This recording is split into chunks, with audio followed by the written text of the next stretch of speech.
Presented by DNS Entertainment.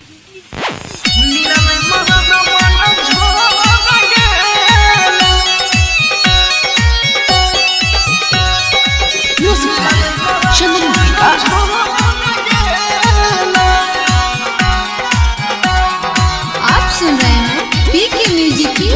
शानदार सुजीत सहरसा के सबसे परिहार होई नहीं रे के लभर गे मिललै मरद बन झर गे टाया गुआ के देह पर गिरतै ठनका यार बजर गे मिललै मरद बन झर गे के सबसे परिहार होई नहीं रे के लभर गे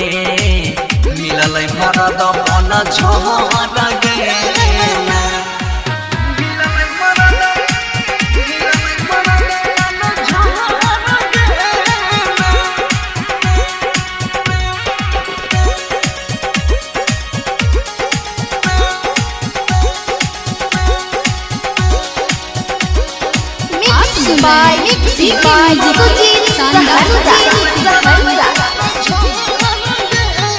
रोजे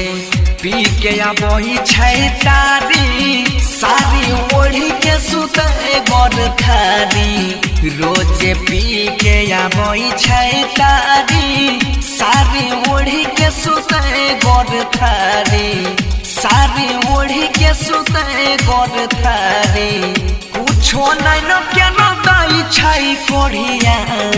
कौन जहर गे मिललै मरद बन झर गे ना काया कुआ के देह पर गिरतै ठनका यार बजर गे मिललै मरद बन झर गे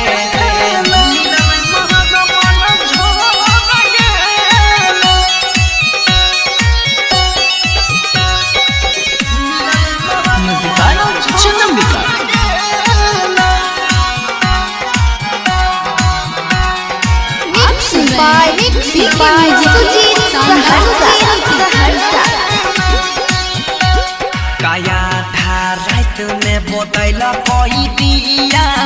डर गेलै गे हमर पिया आधा रात में बोतल कई दिया डर गेलै पिया बनसिया गे डर गेलै पिया बनसिया राइटर सरवन सुजित के लेबै अब खबर गे मिललै मरद बन झर गे ना ताया गुआ के देह पर गिरतै ठनका यार बजर गे मिललै मरद बन झर गे ना के सबसे परिहार होई नहीं रे